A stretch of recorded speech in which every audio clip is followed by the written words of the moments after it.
के विधिवत शुभारंभ के लिए दीप प्रज्वलन की एक प्रक्रिया है। जहाँ भी हम अच्छा काम करना चाहते हैं, करने जाते हैं, तो सबसे पहले वहाँ पर जो भी नकारात्मक वाइब्स हैं, नेगेटिव वाइब्स हैं, उनको दूर करना होता है। उसका एक सबसे अच्छा तरीका है कि आप वहाँ पर दीप प्रज्वलन करें। इससे माहौल सकारात्मक होता है। तो मैं दीप प्रज्वलन के लिए माननीय कुलपति, अब registrar sir, executive director sir और दीप्ति मैम से आग्रह करूंगा कि कृपया आप सामने आ जाएं और दीप प्रज्वलन करें। मैम, आप सबकी तालियां बहुत प्रतीक्षित हैं। तालियों की गड़गड़ाहट के साथ आप भी दूर से ही सही, लेकिन इस कार्यक्रम का हिस्सा दीप प्रज्वलन में आप सम्मिलित हो रहे हैं।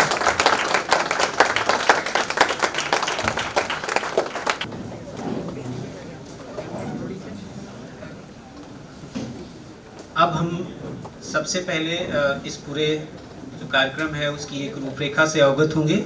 उसके बाद गणमान्य अतिथियों के बीच में ऑनरेबल वाइस चांसलर सर की प्रेजेंस में MOU का प्रोसेस आगे किया जाएगा। और फिर हम कार्यक्रम के दूसरे चरण में जाएंगे, जहां पर अभी आप लोग कार्यक्रम शुरू होने से पहले जो भी दीप्ति मैम ने जो आपको इंस्ट्रक्शन दिया था उसके मुताबिक आप कुछ काम कर रहे थे। तो मैं मेमोरेंडम ऑफ अंडरस्टैंडिंग पर हस्ताक्षर की प्रक्रिया को आगे बढ़ाने के लिए सभी उपस्थित हो चुके हैं। और उससे पहले कि हम जितने हमारे अतिथि आए हैं उनका सम्मान बहुत ही आवश्यक है। और सम्मान करने के लिए मैं माननीय कुलपति सर का सम्मान करने के लिए रजिस्ट्रार सर से आग्रह करूंगा कि वो माननीय कुलपति सर का सम्मान करें।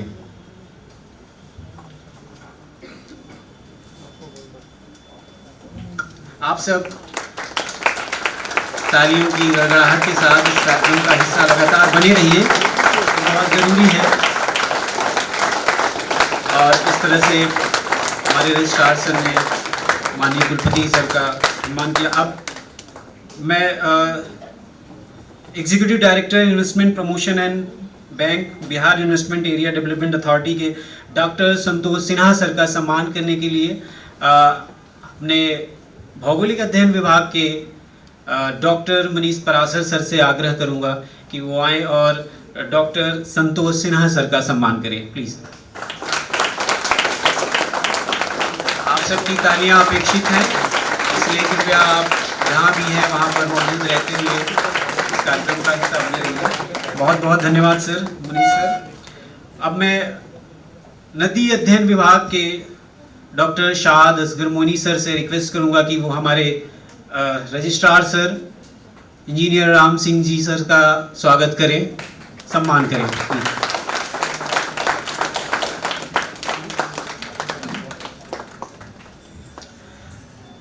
इस कार्यक्रम की पूरी रूपरेखा तैयार करने और उसको अमली जामा पहनाने में, अंजाम तक ले जाने में, यहाँ तक पहुँचाने में जिनका सहयोग रहा वो हैं डॉक्टर मनीषा प्रकाश मैम। मैं मनीषा प्रकाश मैम से आग्रह करूंगा कि वो जीरो लैब बिहार है जो प्री इंक्यूबेशन के लिए काम करता है। दीप्ति मैम का स्वागत करें। माफ करिए।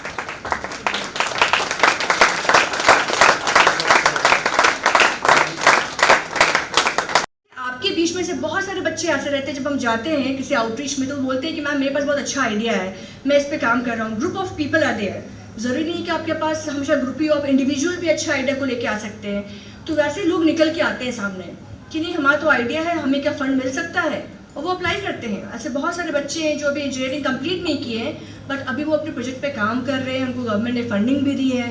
तो ये एक इकोसिस्टम क्रिएट हो रहा है कि आपको हेल्प किया जा सके। तो यही मकसद होता है हमें यहाँ पे आके आपसे डिस्कशन करने का। तो अभी आपको एक एक शीट मिलेगा, आपको एक पेन मिलेगा, आप उसमें हम आपको 15 to 20 मिनट्स टाइम देंगे जिसमें आप अपने आइडियाज़ को थोड़ा सा भी ब्रीफिंग में लिख सकते हैं, क्योंकि हर किसी के दिमाग में कुछ ना कुछ आइडिया होता है। इनफैक्ट क्या होता है कि हम लोग बहुत बार सोचते हैं करने का, बट हम लोग जानते हैं कि जॉब नेसेसिटी हो जाती है हमारी, तो हम उसकी तरफ घूम जाते हैं। तो business is a risk taking job, इसके लिए आपको बहुत मेंटली स्ट्रांग होना पड़ता है।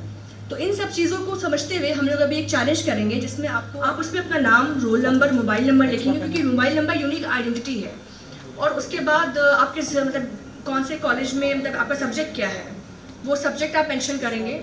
और उसके बाद वहाँ पे 5 क्वेश्चन का आंसर करना रहता है। सबसे पहला आइडिया, इनोवेशन आपका आइडिया क्या है। एक प्रॉब्लम स्टेटमेंट होता है जो हम समझते हैं कि ये प्रॉब्लम है मार्केट में और इसका कोई सोल्यूशन नहीं है, और या तो कोई सोल्यूशन है बट वो आउटडेटेड है, अब इसमें कुछ रिवाइज चीज़ों की ज़रूरत है जो आपको लग रहा है कि मे बी हो सकता है। सबसे पहले आप लोग सब उस पर अपना नाम लिखेंगे, रोल नंबर लिखेंगे, मोबाइल नंबर लिखेंगे एंड आपका सब्जेक्ट क्या है वो लिखेंगे। वो लिख लिया आप लोग? कोई बताए मुझे, लिख लिया सबने? अब उस पर क्वेश्चन अगर लिख रहे हैं तो पहला क्वेश्चन होगा प्रॉब्लम स्टेटमेंट, उसके बाद उस पर यूएसपी लिखेंगे हम लोग, लाइक कुछ भी यूनिक चीज़ें, या तो हम बिल्कुल ही इनोवेटिव चीज़ें कर देते हैं, आविष्कार, और या तो हम चीज़ों को मॉडिफाई करते हैं, प्रोडक्ट की डेवलपमेंट करते हैं। तो उसमें आप उसमें लिखेंगे यूएसपी, कुछ तो यूनिक होगा जो आप यूनिक सेलिंग प्रपोजिशन, कुछ तो यूनिक होगा आपके आइडिया में, तो उस यूनिक को हम पॉइंट में लिखेंगे। ये एक आपका आइडिएशन चैलेंज है जो करते हैं हम लोग स्टार्टअप्स के लिए। लाइक आपका कोई अगर इनोवेटिव आइडिया है तो उस आइडिया को आप लिख सकते हैं with in 20 minutes of time. 20 minutes time आपको मिलेगा उस आइडिया पे लिखने के लिए, और उस पर अभी हम लोग आपको छोटा सा प्राइज़ भी देंगे, और मेक श्योर करेंगे कि आप लोग का आइडिया, अगर आप सच में जेन्युइनली इंटरेस्टेड हैं तो आप स्टार्टअप बिहार की पॉलिसी में अप्लाई कर सकें, जो बेनिफिट होगा वो आपको हम देंगे। तो इस वजह से ये 20 मिनट्स जो है वो आपको आइडिया लिखने के लिए दिया गया है। लाइक सबसे पहला प्रॉब्लम स्टेटमेंट, अगर कोई मार्केट में प्रॉब्लम है, चाहे वो किसी भी सेक्टर, किसी भी फील्ड से क्यों नहीं हो, आपको लग रहा है कि देयर इज़ अ गैप, उस पर आप काम कर सकते हैं, तो उस आइडिया को उस पर लिखना है, प्रॉब्लम को, उसका सोल्यूशन आपके लिए क्या है। लाइक समथिंग आप न्यू क्रिएट कर रहे हो या कुछ उसमें सर्विस ऐड कर रहे हो, कुछ भी चीज़ें आप ऐड कर रहे हो तो वो लिखना है। यूएसपी यानी कि आप लोगों से डिफरेंट कैसे है आपके आइडिया, वो यूएसपी का पॉइंट डालना है।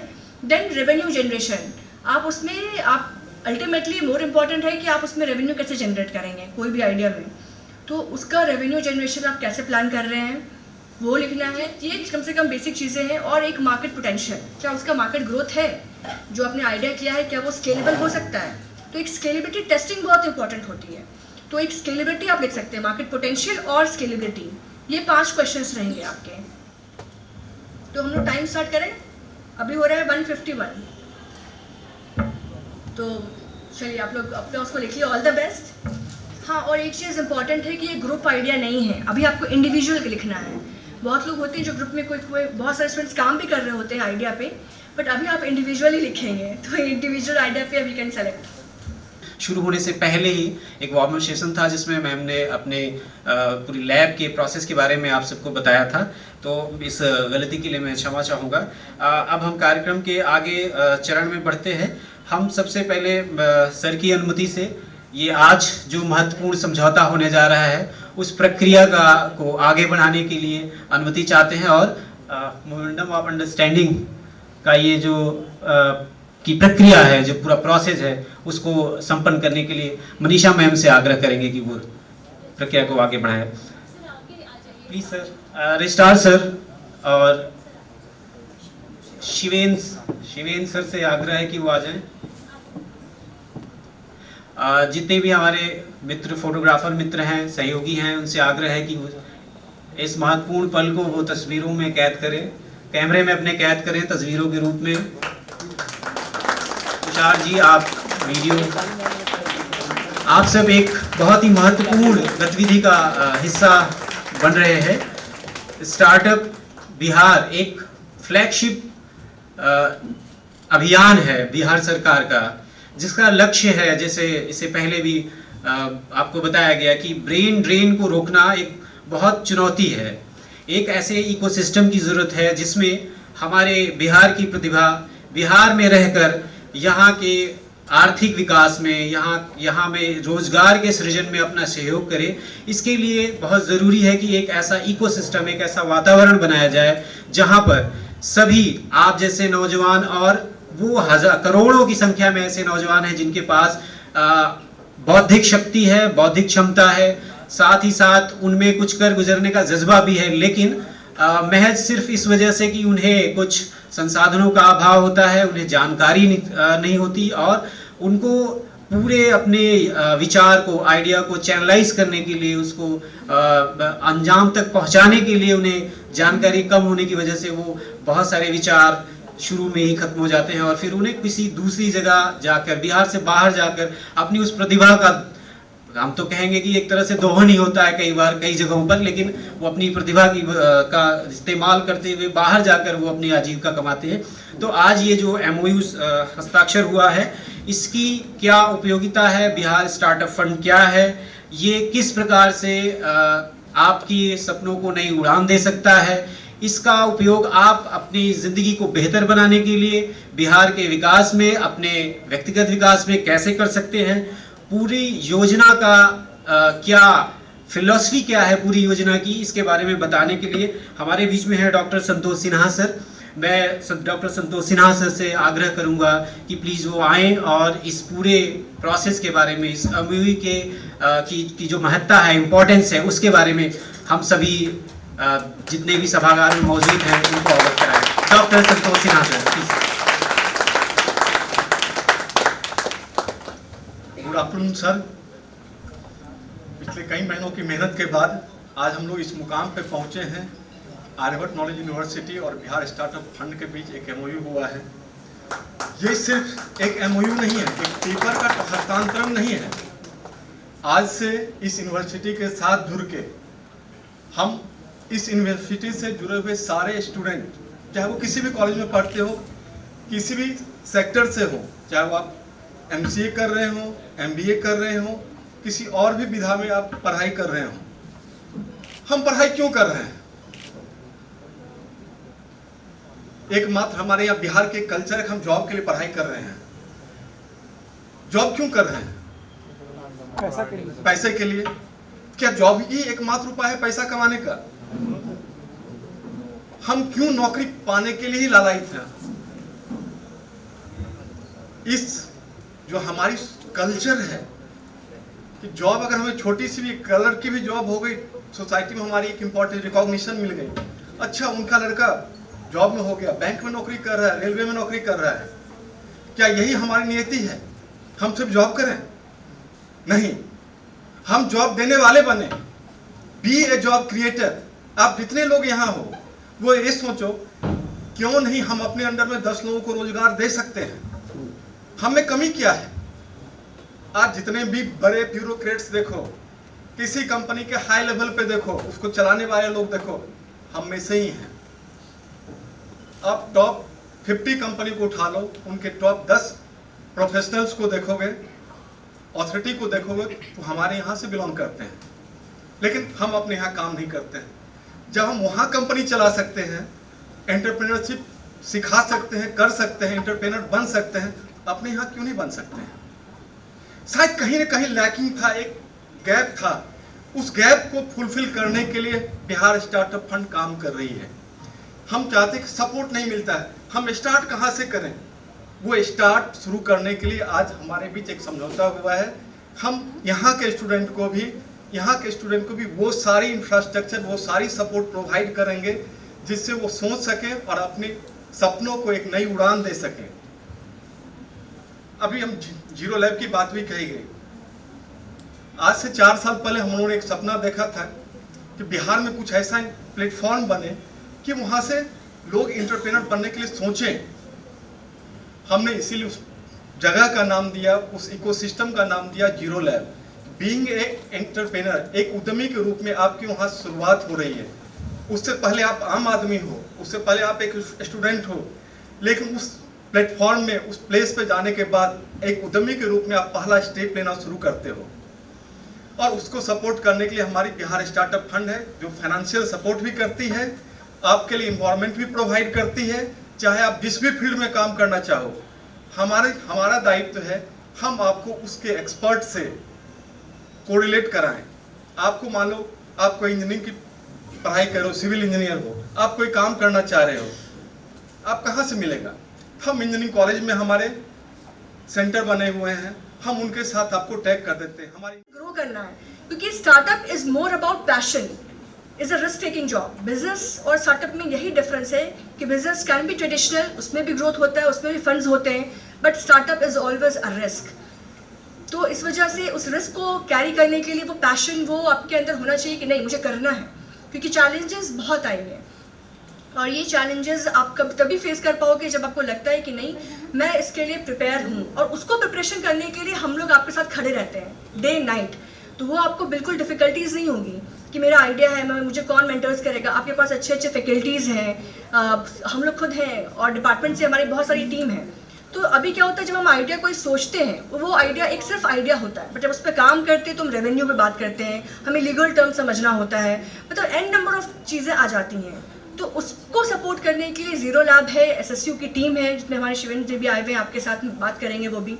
तो पूरा एक इकोसिस्टम बनाया गया है कि आपको हर एक बात पे आपको हेल्प कर सके। कोवर्किंग स्पेसेस बनाए गए हैं जिसमें कि आप कहीं पे भी रेंट लेके काम कीजिएगा, बहुत महंगा, बहुत खर्चा पड़ेगा। तो आपको गवर्नमेंट ने फ्लेक्सिबल सीट, फ्लोटिंग सीट ऐसे करके बहुत कुछ हेल्प करने के लिए एक छोटा सा आपके लिए कोवर्किंग स्पेस बना दिया है जिसमें आप बैठ के काम कर सकते हो, जिसमें आपका एक्सपेंसेस ज़्यादा नहीं लगेगा। बहुत जगह पे बहुत कुछ मेला लगता है, चाहे वो दिल्ली में लगे, कहीं पे भी लगे, तो उसमें आपको पार्टिसिपेट करने के लिए गवर्नमेंट भेजती है अपने साइड से, जिसमें आपकी कॉस्टिंग कम हो और आप एक्सप्लोर कर सकें चीज़ों को। तो यहाँ पे ये सारी चीज़ें इसलिए दी गई हैं कि अब वो समय आ गया है कि आप जो पढ़ रहे हैं उसको, जब हम पढ़ाई करते हैं तो हम बिल्कुल थ्योरेटिकल पढ़ते हैं, बट उसको प्रैक्टिकल अप्रोच करने के लिए, उस पर काम करने के लिए ये सारी चीज़ें आई हैं।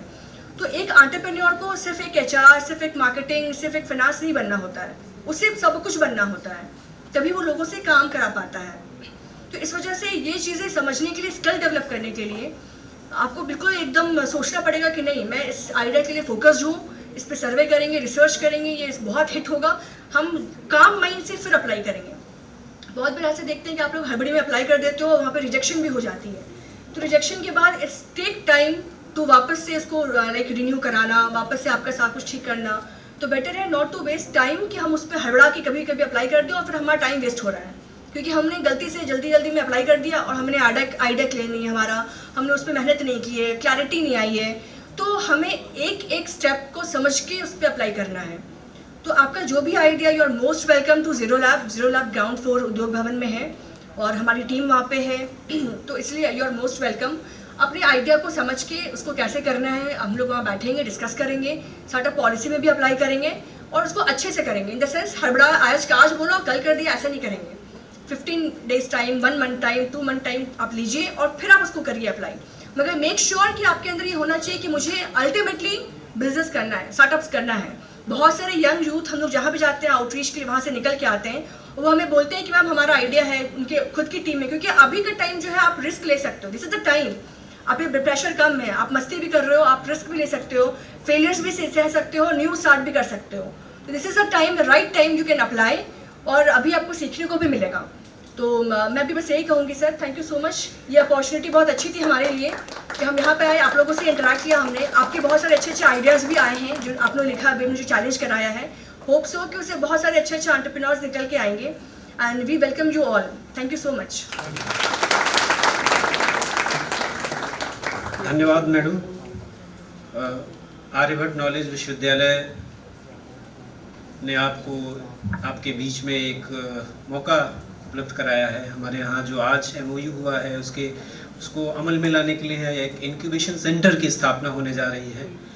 ये आपका आइडिया इंक्यूबेशन सेंटर तक कैसे आएगा, आगे स्टार्टअप में कैसे कन्वर्ट होगा, आपकी जो ज़रूरत है आपके स्टार्टअप के लिए वो कैसे पूरी होगी, इसको लेके बिहार सरकार की एक विजनरी योजना है स्टार्टअप बिहार, जो 2015 से शुरू हो चुकी है। उसका तीसरा चरण चल रहा है।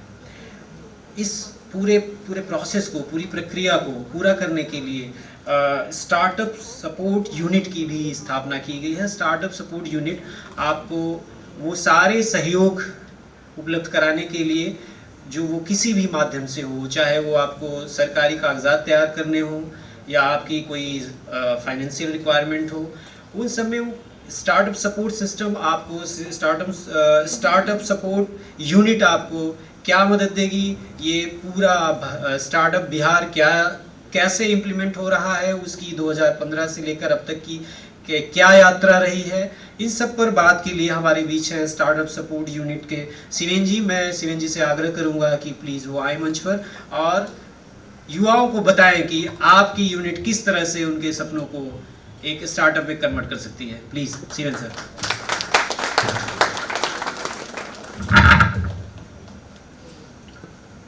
Thank you so much. आप सभी ने मैम ने काफ़ी अच्छा इंटरेक्टिव लग रहा है कि उन्होंने ब्रेन स्टॉर्मिंग सेशन करवाया है। आप लोगों ने क्वेश्चन आंसर लिखे हैं? लिखे हैं? अच्छा, तो आपको क्वेश्चंस पहले दिए गए थे या फिर अभी दिए गए हैं? अभी दिए गए हैं। अगर ये क्वेश्चंस पहले दिए गए होते तो आप काफ़ी अच्छा उसको चैट जीपीटी का यूज़ करके या फिर गूगल करके या फिर डिफरेंट प्लेटफॉर्म के आइडिया को कलेक्ट करके आप उसमें आंसर करते नहीं। तो इसलिए हम लोगों ने एक प्रयोग किया, ये ब्रेन स्टॉर्मिंग सेशन जो है कि लाइव हम लोग क्वेश्चंस देंगे और 15 मिनट का टाइम देंगे और 15 मिनट के टाइम में आपको आंसर करने हैं और आपको उस पर जो बेस्ट आइडिया आएगा, क्योंकि आइडिया राह चलते भी आ जाता है, ठीक है, मैं बैठे बैठे भी मुझे आइडिया आ गया। तो डैट मीन्स आइडिया जो सर ने जो बात की आइडिया की, वो एक्चुअली आइडिया और जो स्टार्टअप दोनों में एक थीम डिफरेंस है। आइडिया तो सभी आ सकता है कि एक रेस्टोरेंट का बिजनेस करना है, वो भी एक आइडिया है और एक बिजनेस भी है। बट जब स्टार्टअप की बात करते हैं तो इसमें थोड़ा एक रिस्क कंपोनेंट भी आता है और स्टार्टअप की स्टार्टिंग जो है ना वो प्रॉब्लम आइडेंटिफिकेशन से होती है। आई थिंक मैम ने बात की होगी इसके बारे में। तो जब प्रॉब्लम आइडेंटिफाई हम लोग करते हैं और उसका जो सॉल्यूशन है उसको हम लोग कॉमर्शियलाइज जब करते हैं, वही बिजनेस में कन्वर्ट हो जाता है। बात कनेक्ट कर पा रहे हैं आप लोग? अब चश्मा मैंने भी पहना है, आप सभी में कुछ ने भी पहना है। चश्मा के लिए पटना में एक आई थिंक एक नाला रोड है, वो फेमस था। बट अभी कौन सा फेमस है? लेंसकार्ट। कौन है फाउंडर? पीयूष गोयल है। चलिए, पीयूष बंसल है। तो उन्होंने क्या आइडेंटिफाई किया इस प्रॉब्लम को कि ऑटोमेटेड चश्मा आप लोगों को मिलता है, आप अपने फेशियल रिकॉग्निशन के अनुसार अपने आपका जो फेस का कटिंग है, जैसे आप किसी का लंबा फेस है, किसी का चौड़ा फेस है, उसके अकॉर्डिंग भी चश्मा है। तो अभी उन्होंने इस मार्केट को डिसरप्ट किया है टोटली। पैन इंडिया में इनका रेवेन्यू आप देखें, सारी चीज़ें इन्होंने इस मार्केट को बदल दिया। अब सभी घर बैठे ऐप के माध्यम से क्या करते हैं? ऑर्डर करते हैं, ठीक है। आप ओला की बात करते हैं, उबर की बात करते हैं। तो इन सभी ने क्या किया? प्रॉब्लम को आइडेंटिफाई किया और उसका सॉल्यूशन मार्केट में लेकर के कॉमर्शियलाइज किया और उसको वो क्या कर रहे हैं? सेल कर रहे हैं। चाहे आप किसी चीज़ की बात कर ले, ओला की बात करें, जोमेटो की बात करें, उबर की बात करें, लेंसकार्ट की बात करें, बोट की बात करें जो आप लोग हेडफोन्स यूज़ करते हैं। तो डैट मीन्स सभी स्टार्टअप में प्रॉब्लम आइडेंटिफिकेशन से सॉल्यूशन की जो जर्नी है वही स्टार्टअप है। तो स्टार्टअप में क्या होना चाहिए? New business. उसके बाद और क्या होना चाहिए उसमें बताइए? New business with new idea. उसके बाद टेक्नोलॉजी होनी चाहिए और उस टेक्नोलॉजी का यूज करते हुए उस बिजनेस को स्केलेबल होना चाहिए। मतलब ये नहीं कि एक 5 किलोमीटर के रेडियस में ही आपका बिजनेस खत्म हो जाए, यानी अक्रॉस द ग्लोब आपका ये बिजनेस जाना चाहिए। और सबसे लास्ट में है पैशन। ये जो वर्ड है ना पैशन, बिना पैशन के आप कोई भी बिजनेस आप नहीं कर सकते हैं। इवन आप एक किराने की दुकान भी लगाएंगे ना तो सुबह में मॉर्निंग में 7 बजे उठ करके आपको शटर ओपन करना पड़ेगा।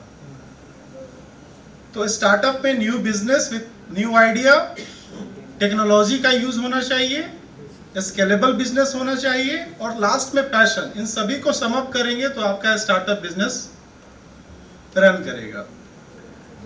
तो मोटिवेशन तो जरूरी है बिजनेस में, बट बिजनेस को रन करने के लिए क्या जरूरी है? मोस्ट इंपॉर्टेंट फंडिंग, पैसा। बिना कैपिटल के आप बिजनेस नहीं कर सकते।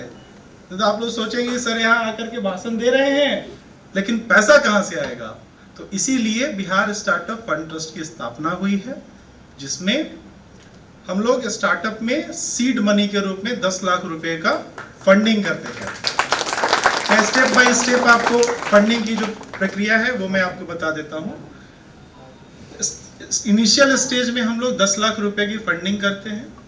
उसके बाद जब आपका बिजनेस धीरे धीरे आगे बढ़ता है, यानी आप एक उस स्टेज में आप आकर के खड़े हो जाते हैं जहां पे आप बैक नहीं हो सकते हैं, बट आपको और भी फंडिंग की जरूरत होती है, तो वहां पे हम लोग पोस्ट सीड फंड स्केलेबिलिटी के लिए हम लोग 15 लाख का प्रोवाइड करते हैं एट द रेट ऑफ 5%। अब आपको कितने रुपए हो गए? 10 पहले दिया, 15 बाद 25 लाख रुपए। 25 लाख में आप अपना एक प्रोटोटाइप स्टेज में आप आ जाते हैं। तो जो स्टार्टअप की जो जर्नी है ना, कि पहला प्रॉब्लम आइडेंटिफाई किया, प्रॉब्लम आइडेंटिफाई करने के बाद उसका प्रॉब्लम का सर्वे मार्केट में किया कि वो प्रॉब्लम एग्जिस्ट करता है कि नहीं करता है। अब प्रॉब्लम एग्जिस्ट करता है तो उसका अब हम लोग क्या करेंगे? बिजनेस प्लान बनाएंगे।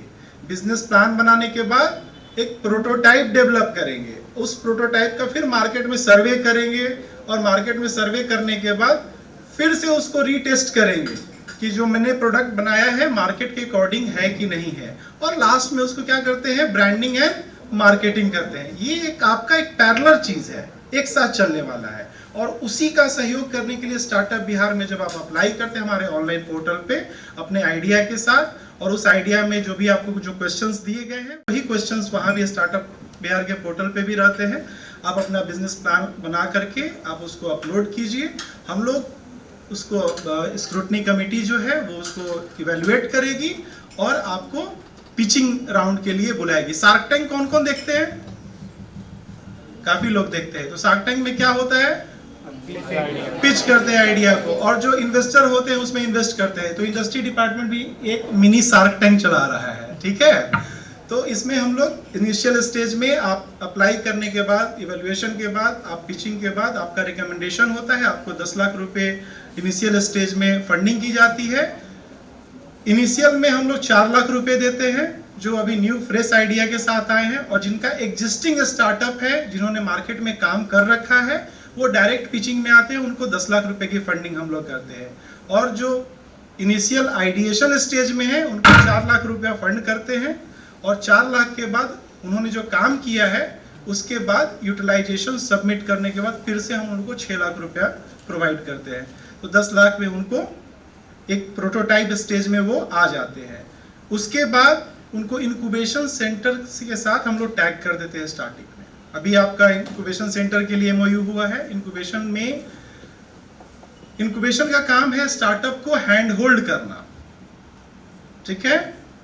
बुक्स तो काफी सारे हैं, बट हम लोग कॉलेज में, यूनिवर्सिटी में एडमिशन क्यों लेते हैं? क्योंकि प्रोफेसर, टीचर क्या करते हैं? आपको गाइड करते हैं कि आप उस बुक, अदरवाइज तो क्या करेंगे? नेट पे, इंटरनेट पे सारी चीजें अवेलेबल है कि नहीं है? तो इंक्यूबेशन सेंटर का भी रोल है वहां पे आपको आपके स्टार्टअप बिजनेस का मॉनिटरिंग करना, मेंटरिंग करना, और डिफरेंट इन्वेस्टर के साथ में कनेक्ट करना। स्टार्टअप इंक्यूबेशन का रोल है यहाँ पे। उसके बाद आपको और फंडिंग की जरूरत पड़ेगी, तो हम लोग वहां पे 15 लाख का पोस्ट सीड फंड प्रोवाइड कर दिया, 25 लाख हो गए, मैंने बताया। अब सेबी के बारे में कौन कौन जानता है? काफी कम लोग जानते हैं। बैंक को कौन रेगुलेट करता है? RBI। तो सिक्योरिटीज मार्केट को रेगुलेट करता है सेबी, ठीक है। तो सेबी में एंजल इन्वेस्टर और बड़े बड़े VC रजिस्टर्ड होते हैं। तो उसमें सेबी में एक AIF का कॉन्सेप्ट है, अल्टरनेटिव इन्वेस्टमेंट फंड कैटेगरी 3। उनका काम होता है सिर्फ और सिर्फ नए वेंचर्स में, नए स्टार्टअप में इन्वेस्ट करना। जो शार्क टैंक में जितने लोग बैठे होते हैं ना, वो सारे एंजल इन्वेस्टर होते हैं, VC बोलते हैं उनको। वो सारे अपने को रजिस्टर कराए रखते हैं सेबी में। तो आपको ये startup SEBI registered cat 1 AIF के साथ में फंड उसको पिच करके वहां से फंडिंग लेकर के आता है। तो हम लोग यहाँ स्टार्टअप बिहार 50 लाख रुपया तक का मैचिंग लोन प्रोवाइड करते हैं। अगर किसी बड़े इन्वेस्टर के साथ आपने पिच किया तो आपको अगर 1 करोड़ रुपए मिले तो हम लोग यहाँ पे 50 लाख का मैचिंग सपोर्ट प्रोवाइड करते हैं एट द रेट ऑफ 5%। अगर आप बैंक में बिजनेस करने के लिए जाते हैं और बिजनेस लोन लेते हैं तो मिनिमम रेट ऑफ इंटरेस्ट जो होता है वो एक एवरेज मान के चलिए तो 10 to 11% का होता है कि नहीं होता है? किसी ने पर्सनल लोन के लिए क्यूरी किया है? कभी नहीं किया है। कोई बात नहीं। तो हम लोग यहाँ @ 5% सिंपल इंटरेस्ट पे प्रोवाइड करते हैं। तो टोटल आपका जो कैपिटल है वो कितना हम लोग स्टार्टअप बिहार प्रोवाइड कर रहे हैं? इनिशियल में 10 लाख, सेकेंड में 15 लाख, 25 लाख, और अगर आप किसी वीसी के साथ राउंड क्लियर करते हैं तो 50 लाख रुपए हम लोग 75 लाख टोटल हम लोग फंड प्रोवाइड करते हैं। तो क्या इतने रुपए में बिजनेस स्टार्ट नहीं होगा? तो इसके पैरेलली आपको पढ़ाई भी करनी होगी। दैट मीन्स पढ़ाई मतलब क्या? इंफॉर्मेशन का गैदरिंग। आप अपने बिजनेस को चलाने में क्या क्या की कंपोनेंट हैं, मार्केट में क्या चल रहा है, नीड एनालिसिस अपने प्रोडक्ट का करना पड़ेगा, प्रोडक्ट में क्या क्या डेवलपमेंट करने हैं, क्या क्या उसमें इन्हांसमेंट करने हैं या फिर चेंजेस करने हैं, वो सारी की सारी चीज़ें आपको पैरेलली काम करते रहना पड़ेगा। उसके अलावा इंक्यूबेशन का सपोर्ट आपको मिलेगा, डिफरेंट मेंटर से आपको मिलने का मौका मिलेगा।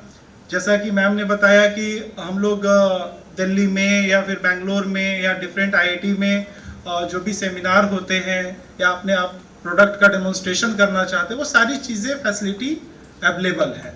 तो स्टार्टअप बिहार में रजिस्टर्ड होने के बाद आपको एक ऐसा प्लेटफॉर्म मिलेगा जहाँ पे एक कह सकते हैं कि आपके पास एक मास्टर की अवेलेबल हो जाएगा, जो डिफरेंट डिपार्टमेंट में आप एक्सेस कर सकते हो।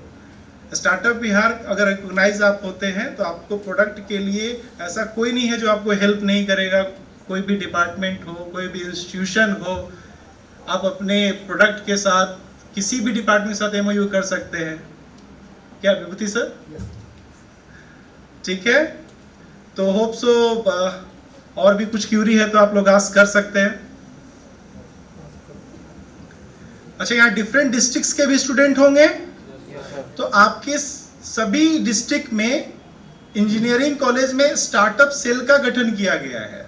ठीक है, अगर आप दरभंगा इंजीनियरिंग कॉलेज में जाएंगे वहाँ भी स्टार्टअप सेल का गठन किया गया है। पटना, पूर्णिया, सारे जिलों में स्टार्टअप सेल का गठन किया गया है, वहाँ पे भी आप लोग सपोर्ट ले सकते हैं।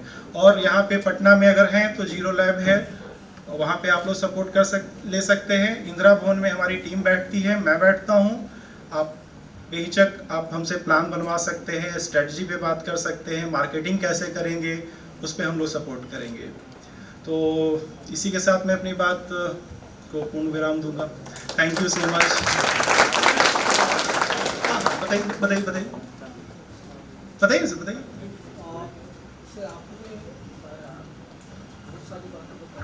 मेरा नाम हुआ डॉक्टर विजय कुमार है। Yes sir. मैं फैकल्टी हूँ सेंटर फॉर साइंस में, और इनफैक्ट मैं entrepreneurship development and IPR subject भी अरे पढ़ता हूँ। वाह। तो इसमें तो आपने बहुत सही बातें कही है कि स्टार्टअप में सबसे मेजर कंपोनेंट है वो रिस्क फैक्टर। रिस्क अगर आप लेते हैं तभी आप ग्रो कर पाएंगे। तो रिस्क में that is a major problem with if suppose a student graduating and they have an idea, and if they go to and they approach to you, so I have an idea and I want to start this idea in a business model. So it takes around suppose if start today they have an idea and you incubate it, so it takes around say about 3 years or maybe 1 year.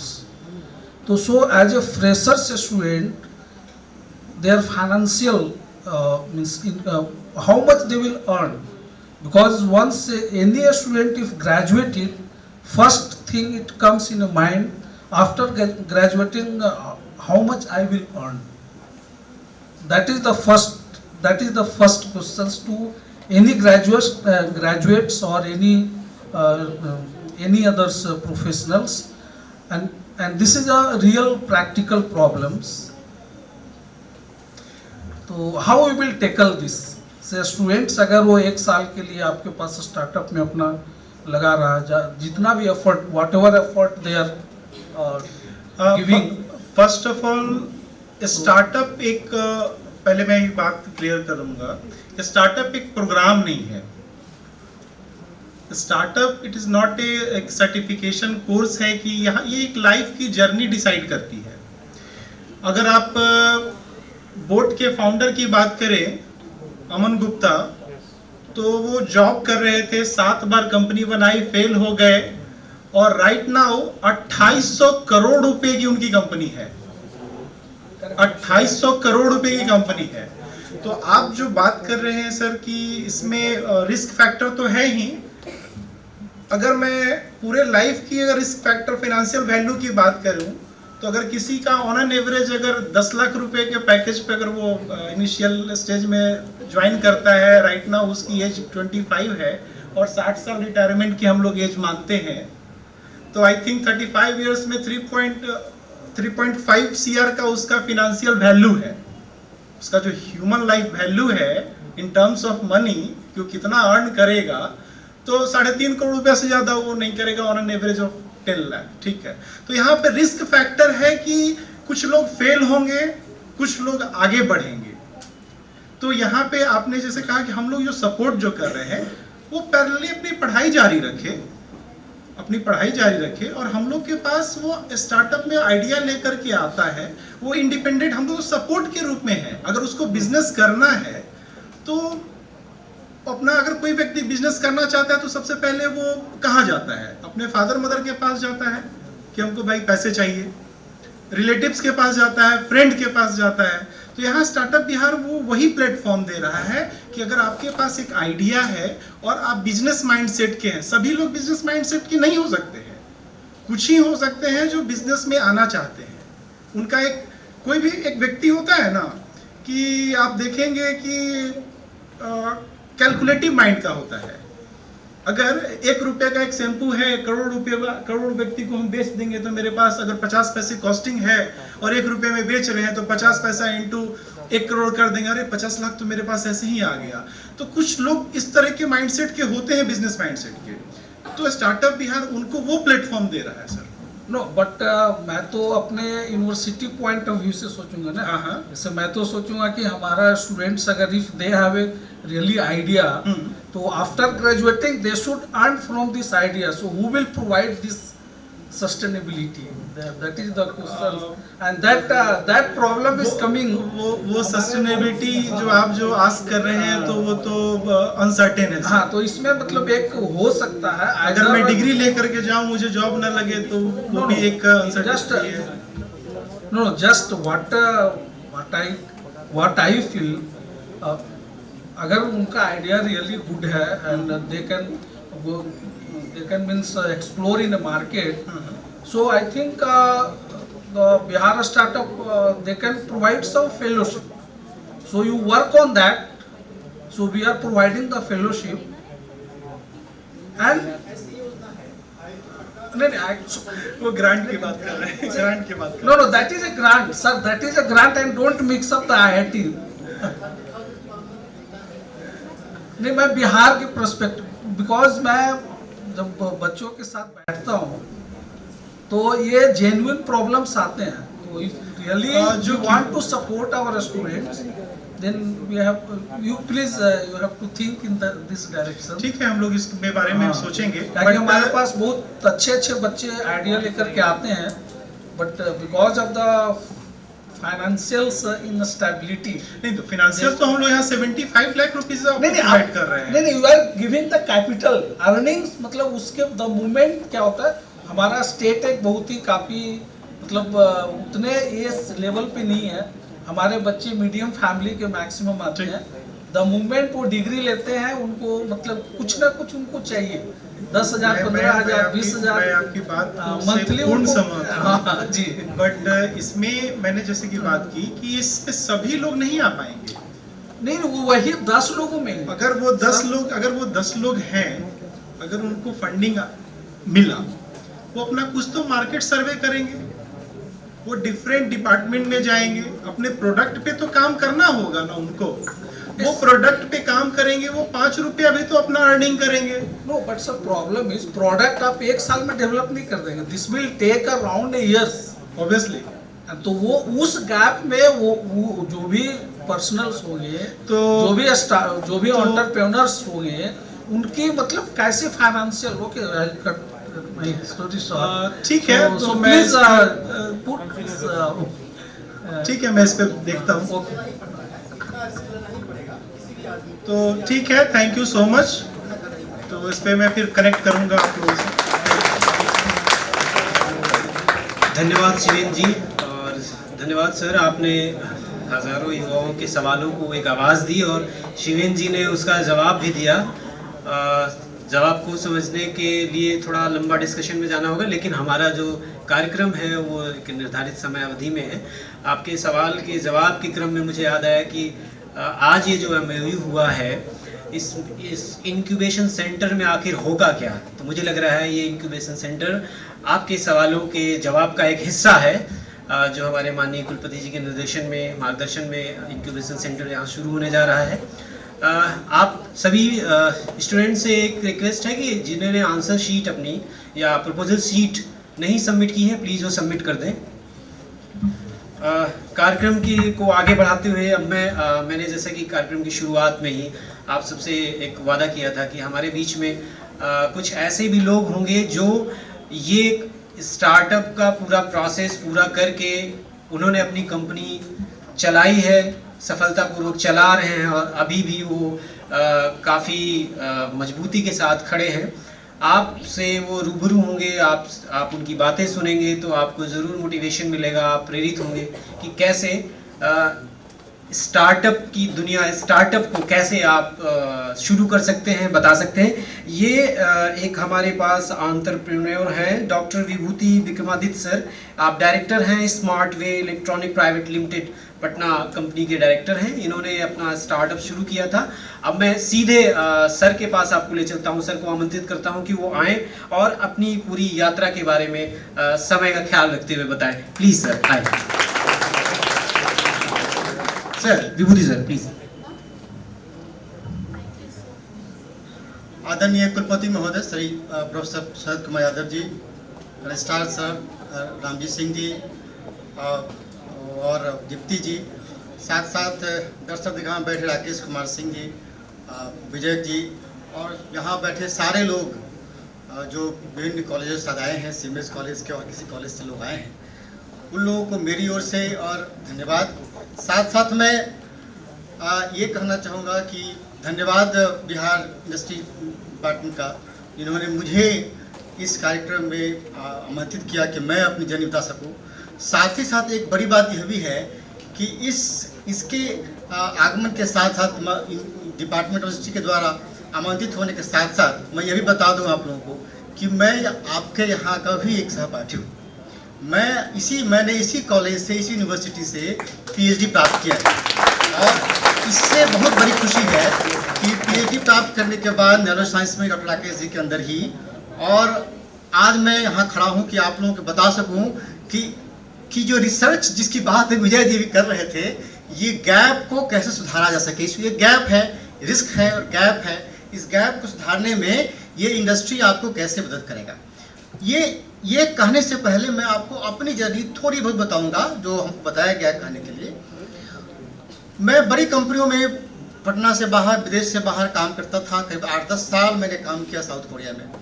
वहाँ से काम करने के बाद electronic chip design में काम करता था। वहाँ से काम करने के बाद जब मैं इंडिया पहुँचा तो मेरे पास चॉइस क्या था?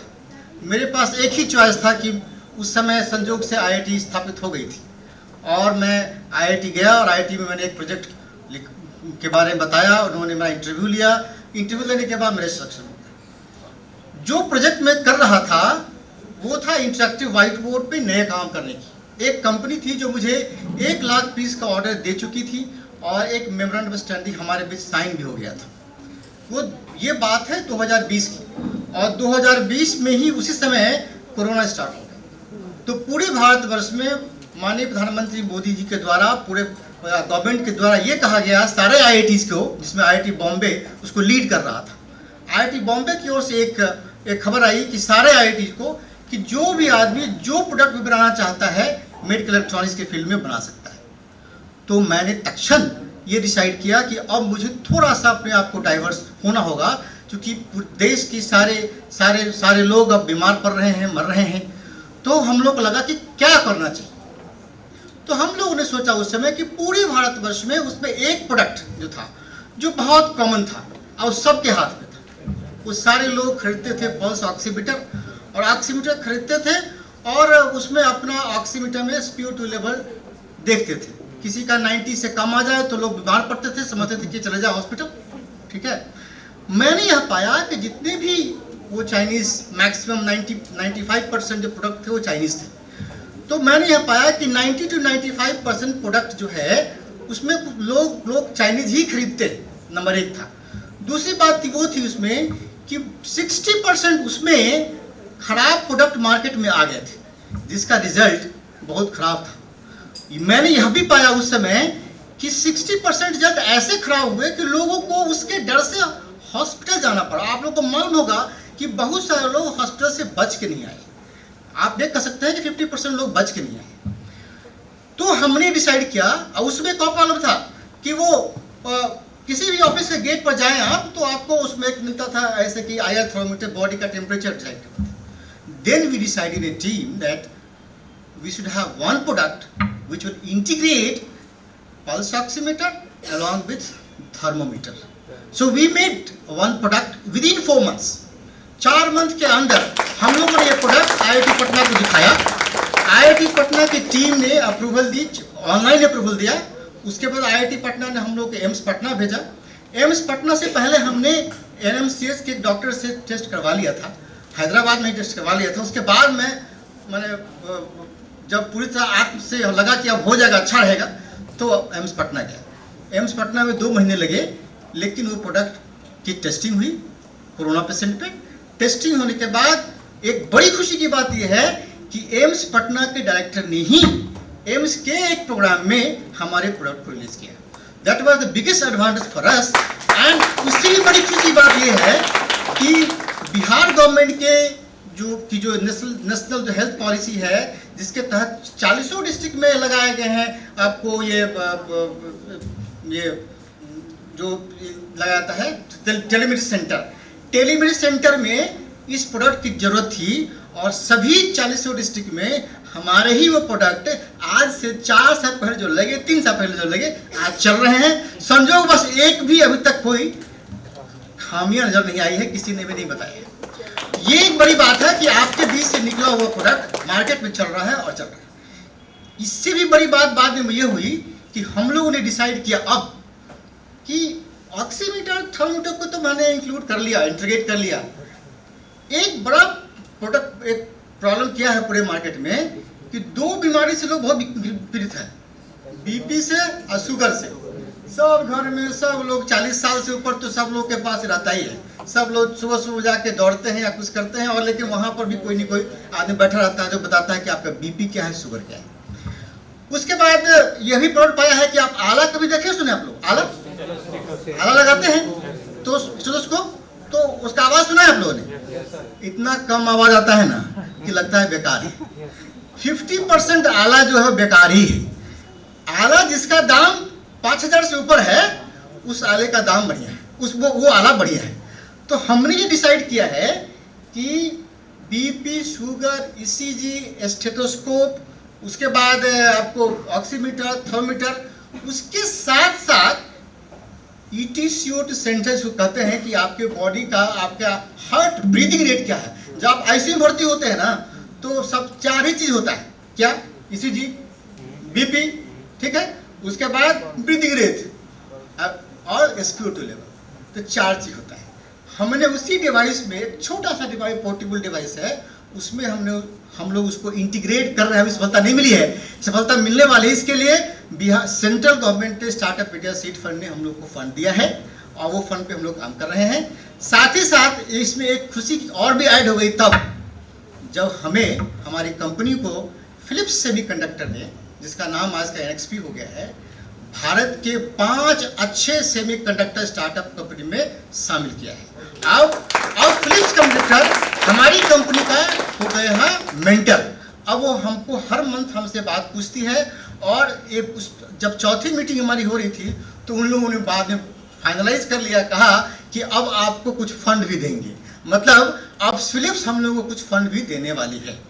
तो ये हमारी एक जर्नी है जो आप लोगों के लिए शायद खुशी की बात हो, आप लोगों को लगे कि यहाँ से कुछ काम कर सकते हैं। लेकिन एक बात मैं बताऊं, जो इनकी बात क्वेश्चन में आंसर देता हूँ, रिस्क तो लेना ही पड़ेगा, इसका कोई भी अल्टरनेटिव नहीं है।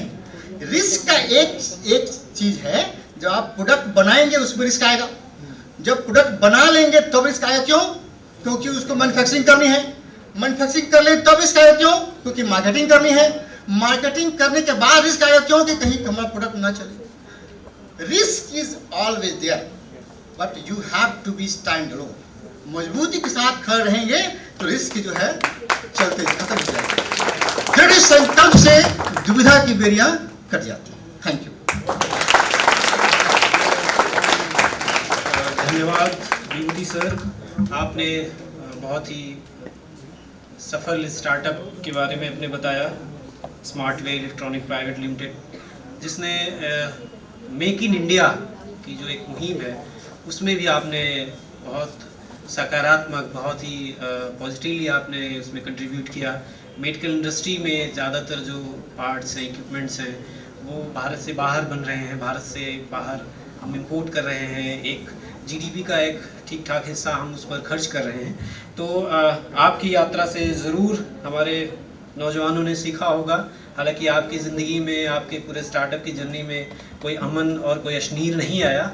जो शार्क टैंक देखते होंगे उन्हें पता होगा। हम अपने बीच एक और स्टार्टअप एंटरप्रेन्योर हैं, अंकित गौतम जी। इमेज वर्ल्ड एक स्टार्टअप है, उन्होंने कैसे शुरू किया इमेज वर्ल्ड और उनकी अब तक की जर्नी क्या है, आइए सुनते हैं उन्हीं की ज़ुबानी। Please Ankit ji. Thank you Aryabhatta university का और स्टार्टअप बिहार और जीरो लैब का, जिसने हमें यहाँ आज पहली बार मौका मिला है मुझे किसी के साथ इंटरेक्ट करने का। थोड़ा नर्वस भी हूँ और हाँ ठीक है, आप लोग भी आज जिस स्टेज में है, इस स्टेज में आज से 1 साल पहले मैं भी था और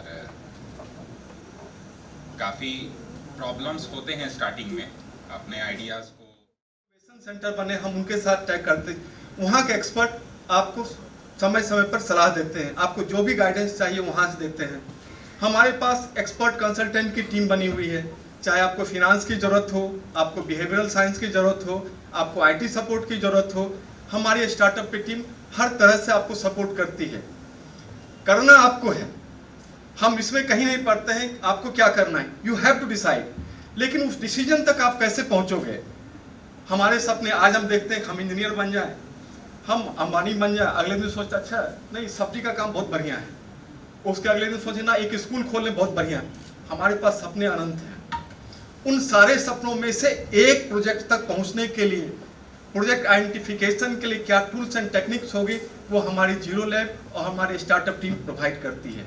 आप अपने बहुत सारे सपनों में से अपना एक प्रोजेक्ट चुन सको, उस एक तक पहुंचने की कोशिश में हम आपके साथ हर कदम पे हैं। तो आज से आप सोचना शुरू करो कि हमें जॉब नहीं करना, हमें जॉब क्रिएटर बनना है। आप में से बहुत सारी गर्ल्स हैं, हर अपने काम में एक्सपर्ट है, बहुत सारे आर्ट एंड क्राफ्ट भी करती होगी, लेकिन कभी हमने सोचा आर्ट एंड क्राफ्ट बना के हम घर में सजा देते हैं। कभी आपने सोचा है कि उसको हम व्यवसाय के रूप में अपनाएं? आज से 5 साल पहले अगर कोई बात कहता तो थोड़ा लगता, लेकिन आज हम घर बैठे हुए अपने सामान को, अपने प्रोडक्ट को, अपने आर्ट को, अपने सर्विसेज को वर्ल्ड वाइड कहीं भी भेज सकते हैं। दुनिया इतनी छोटी हो गई हमारे लिए, लेकिन हम सोचते नहीं हैं। आप सोचना तो शुरू करो कि हमें कुछ करना है, अपना ही करना है, हमें जॉब क्रिएटर बनना, हमें उद्यमी बनना है। हम आपके साथ हैं। आप जिस दिन सोचना शुरू करोगे, आपके चारों तरफ पॉजिटिव माइंडेड लोगों की फौज खड़ी हो जाएगी, टीम खड़ी हो जाएगी। हम सोचते नहीं हैं, हमारे घर वाले भी हमें सिखाते हैं इंजीनियर बनो, डॉक्टर बनो, नौकरी करो।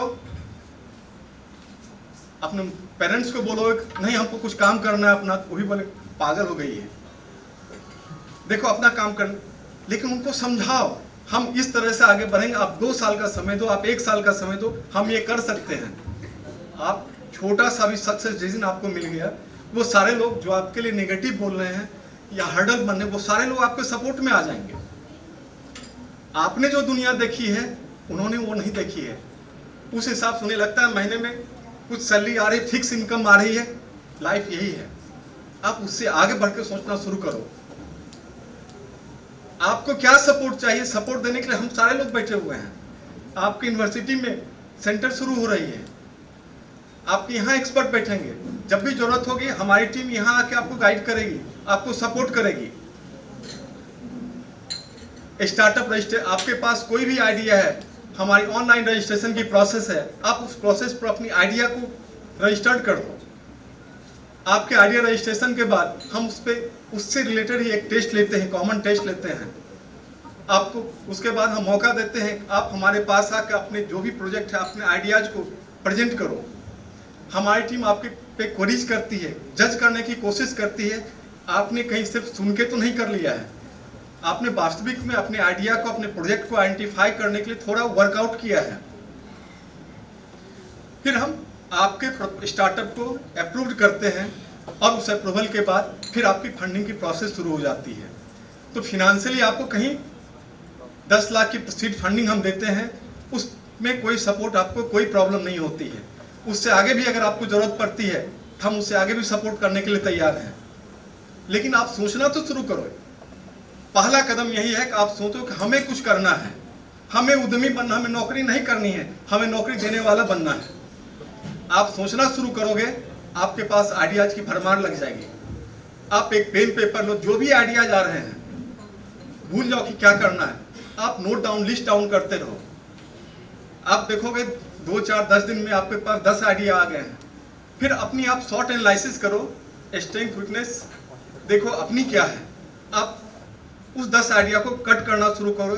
अब बाद में आप देखोगे आपके पास 2 या 3 आइडिया हैं जो लगता है कि जिस पे आप अच्छा काम कर सकती हो। हमारी टीम से आप मिलो, आपकी जिस भी फील्ड में हमारे एक्सपर्ट आपको सहयोग करेंगे, कौन सा आइडिया फ्रूटफुल है, जिसका फ्यूचर है, जिस एस्पेक्ट को आप नहीं देख पा रहे हो वो बताने के लिए हम लोग हैं। फिर आप उसमें से एक आइडिया जो मोस्ट सूटेबल हो, मोस्ट परफेक्ट हो, आप आइडेंटिफाई करो। और जिस दिन आइडेंटिफाई कर ले फिर पीछे मुड़ के नहीं देखना है। आइडिया आइडेंटिफिकेशन तक जितनी मेहनत करनी है, जितना इंफॉर्मेशन गैदर करना आप करो, और नेक्स्ट डे जब फाइनल हो गया फिर पीछे मुड़ के नहीं देखना है। फिर आगे देखना है, हमें इस आइडियाज को इम्प्लीमेंट करना है, इस प्रोजेक्ट पे काम करना है और सक्सेसफुल बना के दिखाना है। कितने लोग तैयार हो? बहुत पुअर रिस्पॉन्स है, सारे लोग नौकरी करने वाले लगते हो। बिहार सरकार, industry department, Aryabhatta knowledge university, हमारी जीरो लैब, ये सारे लोग आपके सहयोग के लिए हैं। हम चाह रहे हैं कि हमारे जितने बच्चे यहाँ हैं वो सारे के सारे एंटरप्रेन्योर बने। आप जहाँ भी आप चाहो तो मिट्टी भी पैक करके अच्छे से बेच सकते हो, लेकिन बेचने के लिए सोचो तो सही। मुल्तानी मिट्टी का नाम सब लोगों ने सुना होगा, यूज भी करती होगी बहुत सारे लोग। कौन सा वो मुल्तान से मिट्टी आता है? कभी दुकानदार से पूछना है मिट्टी कहाँ से मंगाया है? हमारे आसपास के गांव की मिट्टी है और अच्छे से पैकिंग करके वो बेच रहा है और हम लोग खरीद रहे हैं। जब वो बेच सकता है तो हम और आप क्यों नहीं बेच सकते हैं? एक सब्जी वाले के पास सब्जी लेने हम लोग हर दिन जाते हैं, 2-4 हरी धनिया, 2-4 मिर्ची वो डाल देता है और हम उसके लॉयल कस्टमर बन जाते हैं। इसे कस्टमर ओरिएंटेड बिहेवियर है, जिसने का आप कुछ भी बेच सकते हो, करने का कुछ भी कर सकते हो। आप सोचना तो शुरू करो। आप अपनी माइंड सेट को बदल दो, हम नौकरी नहीं करेंगे तो हम पीछे रह जाएंगे। आप ये सोचो हम 10 नहीं 50, 100 लोगों को नौकरी देंगे अपने यहाँ, अपने साथ जोड़ के काम करेंगे, उनकी लाइफ को बदलेंगे, तब आपको जो सेटिस्फैक्शन मिलेगा वो जॉब में कभी नहीं मिल सकता है।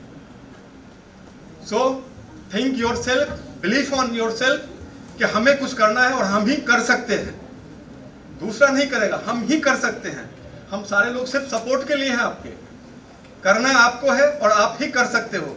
ये सोच अपने अंदर लाओ, फिर देखो पूरी सिनेरियो आपके लिए बदल जाती है, सारे लोग सपोर्टिव हो जाते हैं आपके लिए। तो आज से हम उम्मीद करें आर्यभट्ट नॉलेज यूनिवर्सिटी में हर दिन एक नया प्रोजेक्ट, हर नई आइडियाज के साथ आप पहुंचोगे। पक्का? Thank you. अभी भी हमारी टीम है, मनीषा मैडम है, मनीष सर हैं, सब लोग यहाँ हैं।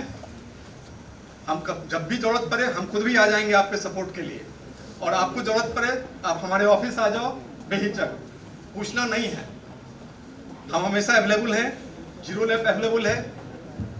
गांधी मैदान घूमने जाते हो, गांधी मैदान में हमारी ऑफिस है जीरो लैब की, आप पहुंच जाओ और मैडम को जितना तंग करना है करो, जितनी इंफॉर्मेशन चाहिए लो। बट ऑब्जेक्टिव ये इंफॉर्मेशन सिर्फ हमारे बैग में जमा नहीं होना चाहिए, हम उस पर कुछ आगे बढ़ें। Thank you. धन्यवाद सर इस पूरे खुले आमंत्रण के लिए कि आप बिहार के युवाओं को एकदम खुला आमंत्रण दे रहे हैं कि नया इनोवेटिव आइडिया लेकर आइए और अपना एक सुनहरा भविष्य तैयार करिए। सर आपका जो ये पूरा व्याख्यान था, मैं सुन रहा था तो मुझे एक बात याद आई कि मिट्टी में जब बहुत तेज़ गर्मी होती है तो किसी तरह का कोई रिएक्शन नहीं होता, कोई खुशबू नहीं आती, लेकिन जब बारिश की पहली बूंद या पानी गिरता है तो उसमें से एक अलग तरह की एक सूंधी सी खुशबू आती है। आखिर ये सूंधी सी खुशबू उसमें होती कैसे है? ये सूंधी खुशबू ही आपका टैलेंट है।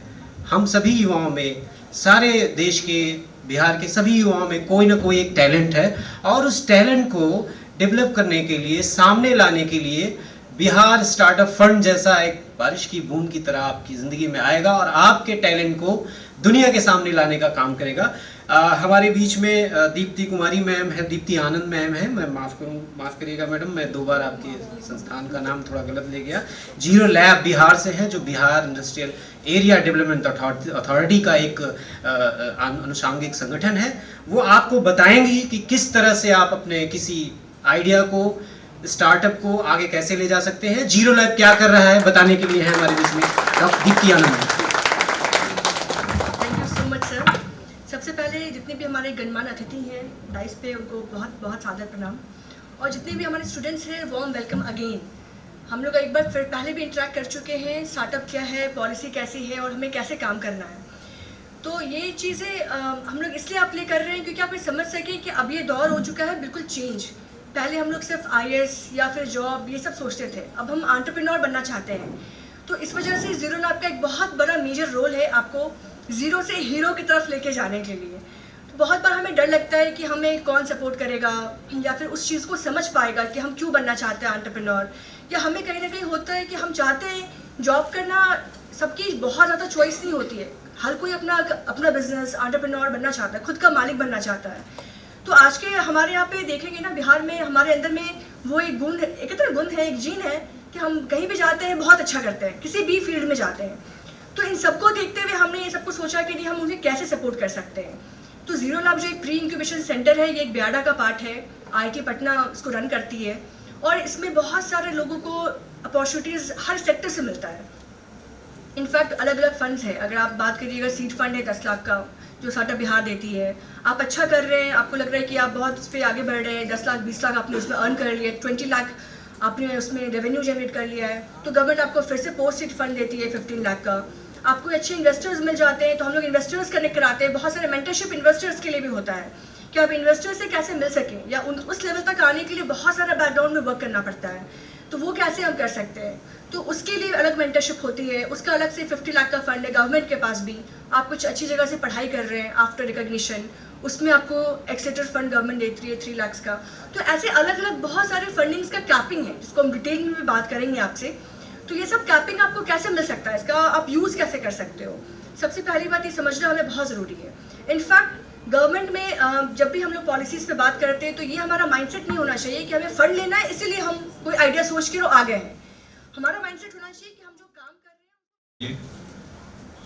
Zero lab, Dipti ji and other my colleagues, Vibhuti ji and other entrepreneurs who has already success stories, and the students, the upcoming startups.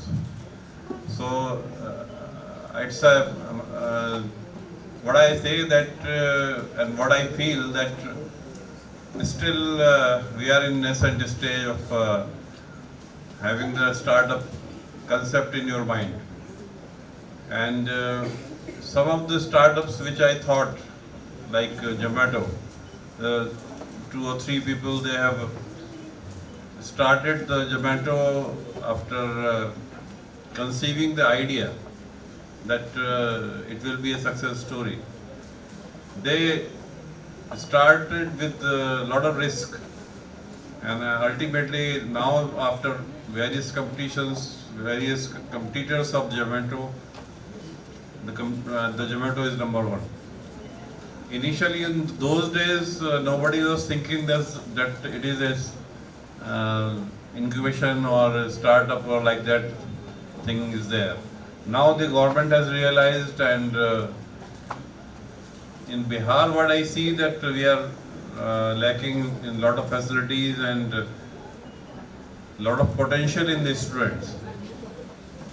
What the registrar and the success stories as being told here, you are thinking that some of you are thinking that it is just a story. It is not a story. If you really think that you can do that, then it can be achieved. And the most important thing is that, as registrar also said, that we are from a middle class family or from lower middle class family. So the utmost thing is the freedom, and freedom in life comes from money, and money, as earning the money is one of the things that is startups. If you are free in earning the money, they are giving, as I must congratulate some of the people who are engaged in this work, who are providing the initial seed money.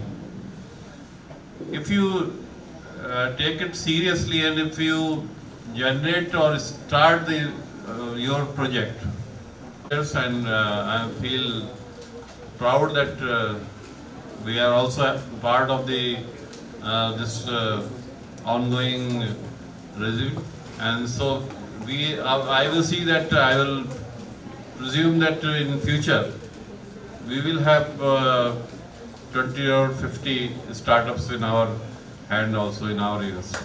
Thank you very much. Thank you so much sir for these motivational words. तो अब समय आ गया है कि उस competition का result भी announce कर दिया जाए कि आप में से कोई 3 आइडिया जो हमारी जूरी को पसंद आए और उन्हें सेलेक्ट किया है, जिन्हें एक गिफ्ट हैम्पर भी मिलेगा, वो कौन 3 प्रमुख आइडिया है और 3 वो स्टूडेंट कौन है, उनका नाम अनाउंस करने के लिए मैं एक बार फिर से दीप्ति आनंद मैम को इनवाइट करना चाहता हूँ। दीप्ति आनंद मैम, जीरो लैब से। दीप्ति आनंद मैम। सो एनी गेसेस कौन है जो 3 विनर्स हैं हमारे? सबसे पहले जिनका आइडिया पसंद आया है, his name is Shantanu Kumar, school of geographical studies. Big clap. ये आवाज नहीं आ रही है।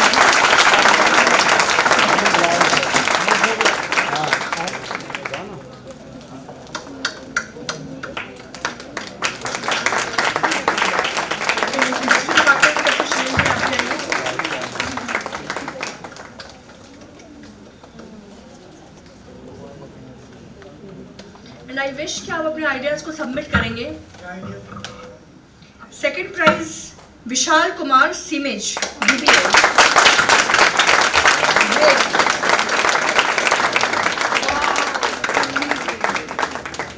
इनका है ई-कॉमर्स पे drop shipping based online company बनाना चाहते हैं। और आजकल का अभी दौर भी है ई-कॉमर्स का, इससे आप इजीली इफेक्टिवली सबके पास पहुंच सकते हैं। तो big round of applause. Third prize goes to Shrutidhar, SJMC second semester.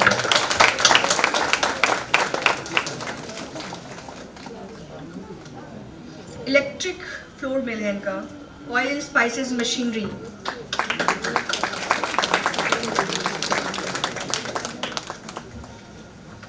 मैं तीनों विनर से रिक्वेस्ट करती हूँ कि आप लोग सब एक साथ आ जाएं।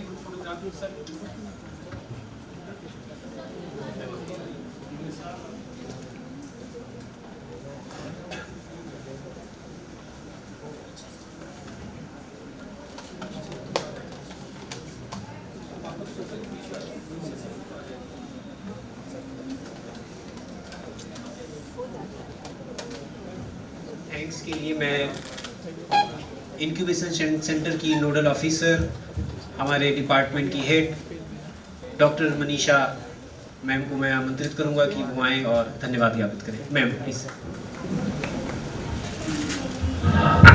Thank you, Dr. Sandeep Kumar Dubey, for wonderfully organizing the session.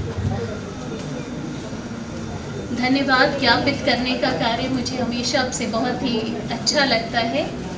सर्वप्रथम मैं अपने माननीय कुलपति प्रोफेसर शरद कुमार यादव जी का बहुत बहुत धन्यवाद करना चाहती हूँ कि अगर उन्होंने इस आइडिया को सपोर्ट नहीं किया होता तो हम इस राह पर कभी आगे चलते ही नहीं, कभी शुरुआत ही नहीं होती, तो ये मंजिल भी नहीं मिलती। तो सर के ही प्रोत्साहन, इंस्पिरेशन से हमने मार्च में करीब डिपार्टमेंट ऑफ इंडस्ट्रीज़ को संपर्क किया था कि हम अपने यहाँ एक इंक्यूबेशन सेंटर बनाना चाहते हैं। यह कार्य बहुत पहले ही पूरा हो गया होता, बीच में अगर चुनाव नहीं आया होता तो यह MOU हम 2 महीने पहले साइन कर रहे होते, पर देर आए दुरुस्त आए। अब एटलीस्ट आज स्टार्ट हो रहा है तो मुझे पर्सनली भी बहुत ही सेटिस्फैक्शन हो रहा है। मैंने नहीं सोचा था कि इतने कम महीनों में हम यहाँ तक भी पहुँच पाएंगे। इसके साथ ही बहुत बहुत थैंक्स बियाजा के हमारे जो ED इन्वेस्टमेंट प्रमोशन, अभी तो उन्हें एक बहुत ही अर्जेंट मीटिंग थी बहुत सीनियर ऑफिशियल के साथ, वरना वो नहीं जाते, उनका बराबर हमें सहयोग मिलता रहता है लगातार। और ये उनका ही अपनापन था और एक पॉजिटिव एटीट्यूड था कि उन्होंने ये कार्य जल्द से जल्द कराने में हमारी मदद की, इसलिए उनको बहुत धन्यवाद। दीप्ति जी को, पूरे ज़ीरो लैब की टीम को, आप शिवेंद्र जी को, हम लोगों को जितने लोगों ने सहयोग किया सभी को बहुत बहुत धन्यवाद। मेरे यूनिवर्सिटी एडमिनिस्ट्रेशन का भी बहुत बहुत धन्यवाद। हमारे साथ रजिस्ट्रार हैं engineer Ramji Singh sir. Administration में और भी कई लोग हैं जिनका बहुत ही पॉजिटिव सहयोग रहता है हमारे साथ। इनकी मदद के बिना भी यह कार्य कभी पूरा नहीं हो पाता। और आगे तो ये आज हमने शुरू ही किया है, अभी बहुत लंबा सफ़र बाकी है। जब तक हम अपना पहला स्टार्टअप इंक्यूबेट ना करके कोई सक्सेस स्टोरी ना क्रिएट कर ले, हम इसको सफलता कभी मानेंगे ही नहीं। इसलिए आज जो शुरुआत हुई है, और मुझे बहुत खुशी है, मेरे रिक्वेस्ट पर बहुत सारे बच्चे हमारे विभिन्न संस्थानों से, हमारे अपने एफिलिएटेड संस्थानों से, आप उतने ही हमारे बच्चे हैं जितना कि यहाँ हमारे अपने स्कूल्स के बच्चे हैं। इसलिए हम चाहते हैं कि आप सब स्वरोजगार को भी एक ऑप्शन लेके देखें। आई एम नॉट सेइंग कि वही एक ऑप्शन है, आप अच्छा एम्प्लॉयमेंट भी चुन सकते हैं, but just in case your temperament doesn't match to become an employee, you can always become an employer and give more jobs to other people also। तो ये एक नया, कई लोग आप लोगों को पता भी नहीं होगा कि आपकी सरकार आपके लिए इतना कुछ कर रही है और आपके पास ये ऑप्शंस हैं कि इसको आप तलाश सकें। तो इसलिए आप लोग प्लीज़ इस जो भी बातें आज आपने सुनी, सीखी, समझी, इसको और एक्सप्लोर करिए। आपको इतने खुले आमंत्रण मिले हैं ज़ीरो लैब की तरफ से, संतोष सर की तरफ से। हमारा अपना इंक्यूबेशन सेंटर इस्टेब्लिश हो रहा है, यहाँ पर हम आपको मेंटरिंग और सपोर्ट करेंगे ज़ीरो लैब की मदद से। और हमारा एक और भी MOU है CIMP के साथ, उनका भी बहुत सहयोग रहता है। तो आप लोगों के पास बहुत अपॉर्चुनिटीज़ है कि आर्यभट्ट नॉलेज यूनिवर्सिटी के इस इंक्यूबेशन सेंटर का बहुत से ज़्यादा फ़ायदा उठाइए।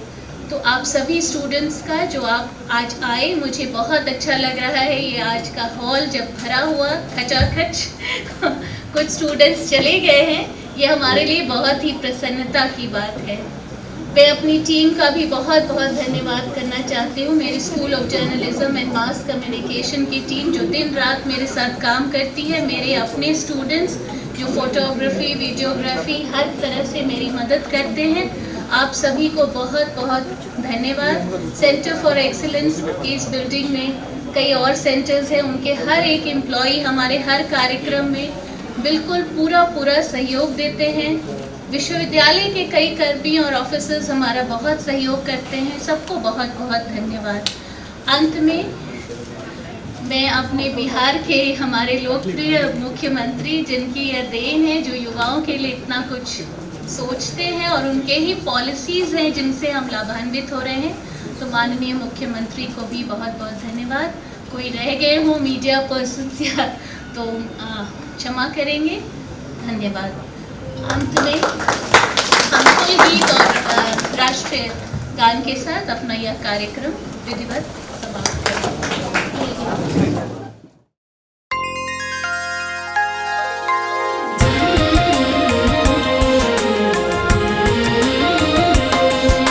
हमारा ज्ञान विश्वविद्यालय आर्यभट्ट के नाम, राज्य की गरिमा मिलकर गाए, सुबह हो या शाम, सुबह हो या शाम, आर्यभट्ट के नाम। चिकित्सा हो या प्रावैधिकी, रखेंगे हम सबका मान, ब्रह्मांड से सूक्ष्म कणों तक करेंगे अर्जित पूरा ज्ञान। हिंदू मुस्लिम सिख ईसाई, भारतवर्ष सबों का धाम, एक ही धर्म हमारा, हम करते सबका सम्मान, करते सबका सम्मान। आर्यभट्ट हमारा विश्वविद्यालय,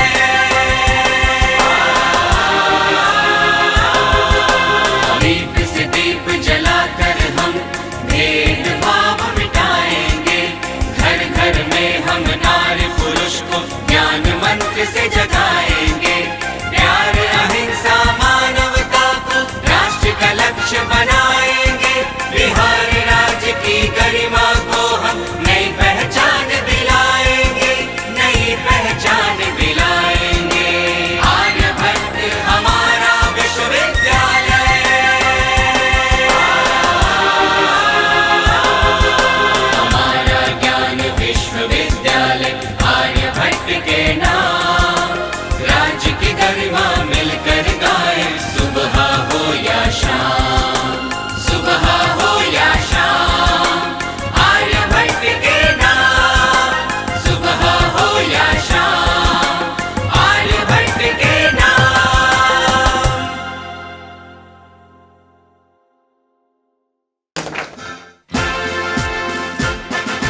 जनगण मन अधिनायक जय हे, भारत भाग्य विधाता।